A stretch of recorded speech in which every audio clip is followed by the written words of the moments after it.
ಎಲ್ಲರಿಗೂ ನಮಸ್ಕಾರ. ನಮ್ಮ ನೆಕ್ಸ್ಟ್ ಲೆವೆಲ್ ಸಕ್ಸಸ್ ಯೂಟ್ಯೂಬ್ ಚಾನಲ್ಗೆ ಸ್ವಾಗತ.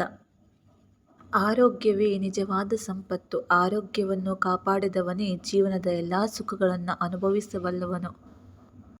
ಇತ್ತೀಚಿನ ದಿನಗಳಲ್ಲಿ ಮಕಾನ್ ಎಂಬ ಹೆಸರು ಆರೋಗ್ಯಕರ ಆಹಾರಗಳ ಪಟ್ಟಿಯಲ್ಲಿ ಹೆಚ್ಚು ಕೇಳಿಬರುತ್ತದೆ. ಹಲವರು ಇದನ್ನು ಸೂಪರ್ ಫುಡ್ ಎಂದು ಕರೆಯುತ್ತಾರೆ. ವಿದೇಶಗಳಲ್ಲೂ ಮಕಾನಕ್ಕೆ ದಿನೇ ದಿನೇ ಬೇಡಿಕೆ ಏರುತ್ತಿದೆ. ಇದು ಉತ್ತರ ಭಾರತದಲ್ಲಿ ಪರಿಚಿತವಾಗಿದ್ದರೂ ದಕ್ಷಿಣ ಭಾರತೀಯರಿಗೆ ಪರಿಚಿತ ಆಹಾರ ಪದಾರ್ಥ. ಆದರೆ ಇತ್ತೀಚಿನ ಆಧುನಿಕ ಆಹಾರ ಮಳಿಗೆ ಮಾಲ್ ಒಳಗಳಲ್ಲಿ ಸಹಜವಾಗಿ ಲಭ್ಯವಾಗುತ್ತಿರುವಂಥ ಪದಾರ್ಥವಾಗಿರುತ್ತದೆ. ಹಾಗಿದ್ರೆ ಮಕಾನ್ ಎಂದರೇನು?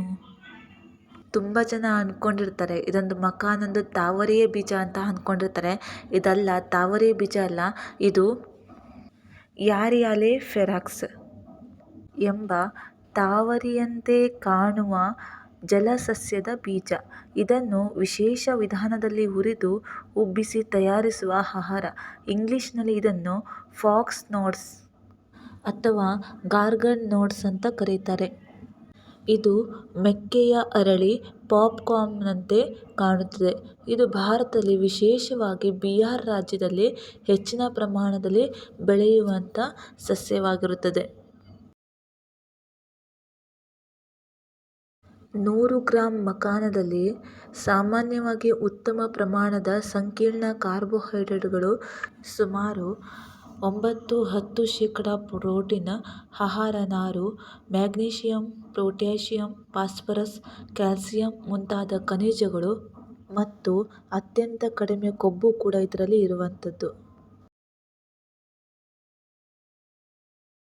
ಉತ್ತಮ ಆರೋಗ್ಯಕರ ತಿಂಡಿ. ಚಿಪ್ಸ್, ಬಿಸ್ಕೆಟ್ ಅಥವಾ ಕರಿದ ತಿಂಡಿಗಳ ಬದಲು ಹುರಿದ ಮಕಾನ ಉತ್ತಮ ಆಯ್ಕೆಯಾಗಿರಬಹುದು ಮತ್ತು ಹೊಟ್ಟೆ ತುಂಬಿದ ಅನುಭವ. ಪ್ರೋಟೀನ್ ಮತ್ತು ಫೈಬರ್ನಿಂದಾಗಿ ಬೇಗ ಹಸಿವಾಗುವುದಿಲ್ಲ. ಇದರಿಂದ ಅನಗತ್ಯ ತಿಂಡಿ ತಿನ್ನುವುದು ಕಡಿಮೆಯಾಗಬಹುದು. ಹೃದಯದ ಆರೋಗ್ಯಕ್ಕೆ ನೆರವು. ಮ್ಯಾಗ್ನೀಷಿಯಂ ಮತ್ತು ಪೊಟ್ಯಾಷಿಯಂ ಹೃದಯ ಮತ್ತು ಸ್ನಾಯುಗಳ ಸಾಮಾನ್ಯ ಕಾರ್ಯಕ್ಕೆ ಸಹಾಯಕಾರಿಯಾಗುತ್ತದೆ. ಜೀರ್ಣಕ್ರಿಯೆಗೆ ಸಹಕಾರಿ. ಫೈಬರ್ ಇರುವುದರಿಂದ ಮಲಬದ್ಧತೆ ಮತ್ತು ಅದಕ್ಕೆ ಸಂಬಂಧಿಸಿದ ಸಮಸ್ಯೆಗಳು ಕಡಿಮೆಯಾಗಲು ನೆರವಾಗಬಹುದು.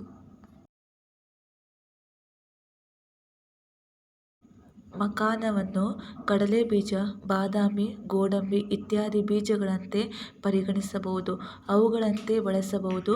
ಸಾಮಾನ್ಯವಾಗಿ ಒಂದು ಮುಷ್ಟಿ ಸುಮಾರು 20-30 ಗ್ರಾಂ ಮಕಾನವನ್ನು ಸಂಜೆ ತಿಂಡಿಯಾಗಿ ಸೇವಿಸುವುದು ಸಾಕು. ಹೆಚ್ಚು ಉಪ್ಪು, ಬೆಣ್ಣೆ ಅಥವಾ ಎಣ್ಣೆ ಸೇರಿಸದೆ ಹುರಿದು ಸೇವಿಸಿದರೆ ಇನ್ನೂ ಉತ್ತಮ. ಹಾಗಂತ ಜಾಸ್ತಿ ಸೇವನೆ ಮಾಡಬೇಡಿ, ಮಿತವಾದ ಸೇವನೆಯನ್ನು ಮಾಡ್ರಿ.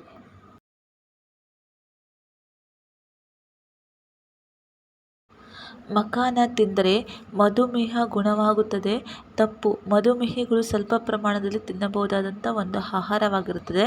ಮಕಾನ ತಿಂದರೆ ತೂಕ ವೇಗವಾಗಿ ಇಳಿಯುತ್ತದೆ. ತೂಕ ಇಳಿಯಲು ಒಟ್ಟು ಆಹಾರ ಪದ್ಧತಿ, ವ್ಯಾಯಾಮ ಮತ್ತು ಜೀವನ ಶೈಲಿಯೇ ಮುಖ್ಯವಾಗಿರುತ್ತದೆ. ಎಷ್ಟು ಬೇಕಾದರೂ ತಿನ್ನಬಹುದು. ಇದು ಕೂಡ ಕ್ಯಾಲೋರಿ ಇರುವ ಆಹಾರವೇ. ಅತಿಯಾಗಿ ತಿಂದರೆ ತೂಕ ಹೆಚ್ಚುವ ಸಾಧ್ಯತೆ ಕೂಡ ಇದೆ.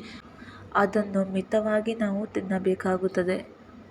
ಹಾಗೆ ಈ ವಿಡಿಯೋ ನಿಮಗೆ ಇಷ್ಟವಾದರೆ like, share, comment and subscribe ಮಾಡಿ.